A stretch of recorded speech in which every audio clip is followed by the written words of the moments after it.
예, 우리가 오늘부터 야고보서 말씀을 통해서 하나님의 말씀을 나누고자 합니다. 특별히 야고보서는요, 신약의 잠언이라고 그럽니다. 그 잠언이란 말은요, 우리가 이 땅을 살아갈 때 필요한 지혜, 그 지혜를 모아놓았다 하는 것이죠. 특별히 이제 구약에서는요, 조금은 개인적이고 하나님을 경외하는 어떤 그런 모습에 많이 치중됐다면, 그 신약에서는요, 교회 생활, 그리고 성도로서의 삶에 대해서 묘사해주고 있다. 또 그렇게도 생각할 수 있겠습니다. 특별히 한번 우리 2절 말씀 함께 살펴보도록 하겠습니다.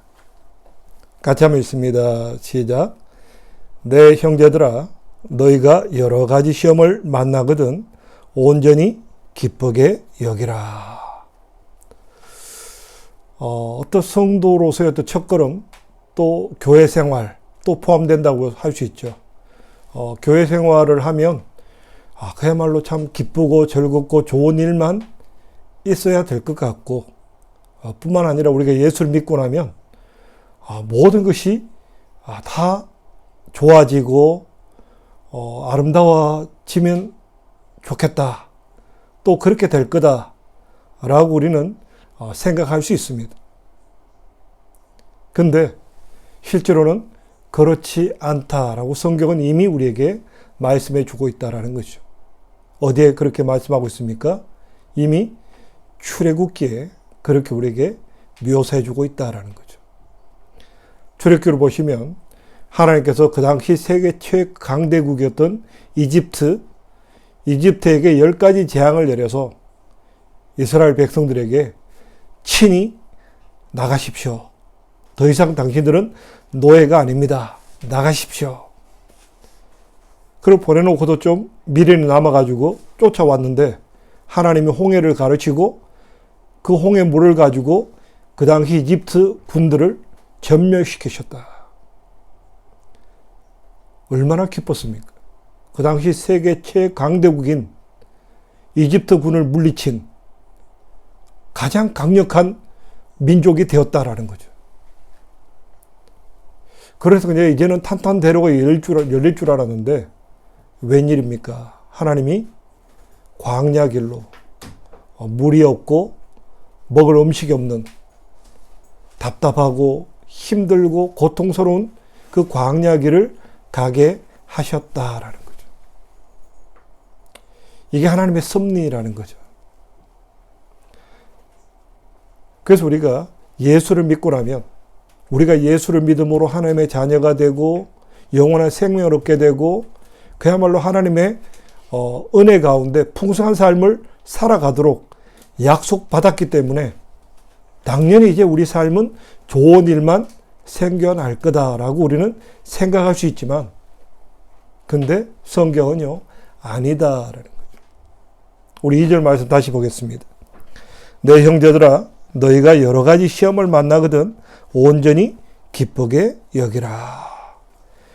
여러 가지 어려움이 다가오면 기쁘게 여기라.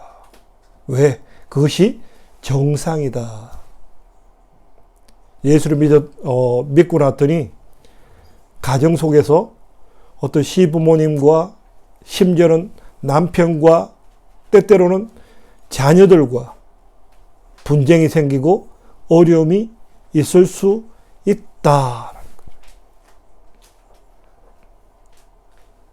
그리고 교회 생활 속에서도 좋은 사람 만나서 사랑하고 행복할 줄 알았는데 도저히 마음이 맞지 않고 힘든 사람을 만날 수 있다. 여기에 대해서 우리는 어떻게 대처해야 될 것인가? 온전히 기쁘게 여기라. 이게 얼마나 어려운 일인데 우리가 인생에 있어서 분쟁에 들어가고 어려움을 당하면 그게 얼마나 고통스러운데 성경은 기쁘게 여기라. 그렇게 시작되고 있다는 거예요. 우리가 예수를 믿노라. 이제 교회 생활을 하노라. 어려움이 다가왔다. 기쁘게 여기라. 왜요? 우리 한번 3절, 4절을 같이 읽겠습니다. 시작. 이는 너희 믿음의 시련이 인내를 만들어내는 줄 너희가 알미라. 인내를 온전히 이루라. 이는 너희로 온전하고 구비하여 조금도 부족함이 없게 하려 함이라. 인내가 만들어진다. 하나님의 사람들은 하나님께서 원하시는 모습이 어떤 모습이냐? 인내하는 사람이 되기를 원하신다. 오늘날 현대인들의 특징은 조급해요. 그리고 조금만 좋은 일이 있으면 기뻐하고 조금만 힘들면 어려워합니다. 일희일비하죠. 그런데 하나님께서 원하시는 하나님의 사람들의 특징은 뭐냐? 인내하는 거다. 잘 참는 거. 왜요? 잘 참아야 좋은 일이 생기기 때문에. 우리가 어른이 되어 간다는 것은요, 어떤 건가요? 우리가 어른이 되고 리더가 되어 간다는 것은요, 다른 말로 말하면 잘 참는 거예요.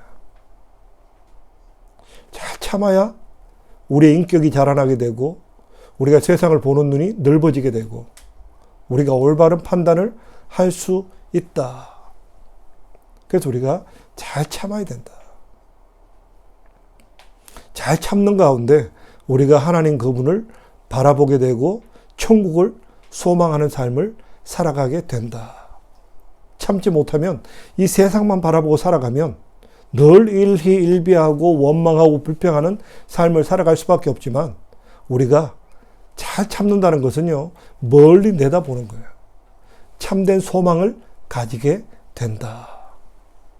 그래서 로마서 5장은요, 이 인내, 고난은 인내를 가져오게 되고, 인내는 캐릭터, 어떤 우리의 인격을 만들게 되고, 우리의 인격은 소망을 가져온다. 그야말로 이 고난을 잘 참아야 우리가 참된 소망을 가지게 된다. 자, 그럼 우리가 성도들이 어떻게 잘 참을 수 있을까요? 고난이 다가오면 참을 했는데, 어려움이 다가오면 참을 했는데, 어떻게 우리가 잘 참을 수 있을까요? 거기에 대해서 성경은 이렇게 말합니다. 우리 한번 5절 말씀 보겠습니다. 5절 말씀 우리 같이 한번 읽습니다. 시작. 너희 중에 누구든지 지혜가 부족하거든 모든 사람에게 후히 주시고 꾸짖지 아니하시는 하나님께 구하라. 그리하면 주시리라. 그야말로 하나님께 기도하라라는 거죠. 우리가 참는다는 것은요, 어떤 자기의 인내력을 테스트하라는 게 아니라는 거예요. 기도하라. 기도를 통해서 우리는 우리 자신을 알 수 있습니다. 아, 내가 참 이렇게 인내가 없고 내가 참 모자라는 인간이구나. 그리고 또 하나님께서 다른 사람을 이해할 수 있도록 또 지혜를 주시는 거예요. 아, 저 사람이 왜 저러는지 예전에는 몰랐는데 이제는 알겠다. 아, 저 사람에게 저런 어려움이 있으니까 또 저럴 때는 아, 저 사람이 화낼 수 있겠다. 이해 폭이 넓어지는 거예요. 그리고 또 우리는 기도함을 통해서 하나님을 아는 거예요. 아, 참 예수님께서 이 땅에 계실 때 얼마나 고통스러우셨을까. 그야말로 이해하지 못할 때 내가 정당하고 내가 올바름에도 불구하고 대중들이 이해하지 못하고 영적인 어떤 지식이 부족해서 깨닫지 못하고 오해할 때 그때 우리는 주님을 바라볼 수 있다는 거예요. 이런 시간들이 우리의 기도를 통해서 만들어지는 거죠. 우리의 인내 시간 속에 기도할 때 하나님께서 이런 어떤 우리의 내면을 확장시켜 주시는 거예요. 그래서 우리는 점점 우리를 알게 되고 다른 사람을 이해하게 되고 하나님을 알게 되고 그리고 마침내는 아, 하나님께서 우리에게 주시는 것은 영원한 하나님 나라 천국이지 어차피 이 땅은 우리 인간들에게 주어진 이 땅은 잠시 잠깐 지나가는 나그네 세월이다. 이 땅은 우리 힘으로 해결될 수 없는 어떤 인간의 죄를 범함으로 말미암아 인간들이 어떤 그 고통 속에 살아갈 수밖에 없는 그 속에서 우리는 열심히 사랑하고 인내하다가 마침내 영원한 하나님 나라, 그 하나님 나라를 소망하게 되고 그 소망으로 그리고 또한 기대하면서 그리고 마침내는 영원한 하나님 나라에 들어가서 살 소망 가운데 살아가게 되는 것이 우리 성도의 삶이다라는 거죠. 그래서 우리가 어려움이 다가오면 기쁘게 여겨라. 이제 우리 2021년이 마무리되어 가고 있습니다. 아마 올 한 해 지나시면서 또 아마 어렵고 힘든 시간들 또 많이 보내신 줄 압니다. 여기에 대해서 우리가 원망하거나 불평함으로써 세월을 허비하지 마시고 이 기간 동안 오히려 하나님이 나에게 기도할 수 있는 시간을 주셨구나. 또 나를 성숙해 하시기를 원하시는구나. 이런 어떤 마음의 변화, 생각을 전환하심을 통해서 우리가 올 한 해 잘 매듭지으시고 또 내년 한 해 2022년도에는 더욱더 하나님 주시는 그 풍성함, 참된 소망 가운데 또 인내를 통해서 성숙해지고 완전해지는 그 성도의 삶까지 나아갈 수 있는 귀한 은혜가 있기를 축원합니다. 우리 함께 기도드리겠습니다. 할렐루야. 고마우신 아버지 하나님 감사합니다. 우리들 참 미련하고 연약한데 참으로 오직 예수의 피값으로 구원하여 주시고 하나님 자녀 삼아 주시오니 감사를 드립니다. 아버지 하나님, 이제 우리가 하나님 자녀 되어사온데 여러 가지 부족하고 연약합니다. 또 하나님께서 여러 가지 어려움을 통해서 우리를 연단하시고 또 우리를 장성케 하시오니 감사를 드립니다. 아버지 하나님, 우리가 더욱더 인내하고 또 기도함을 통해서 하나님을 더 알게 하시고 더욱더 성숙한 풍성한 삶을 살아갈 수 있는 귀한 자녀 삼아 주시옵소서. 이 모든 것 감사드리오며 예수님 이름으로 기도합니다. 아멘.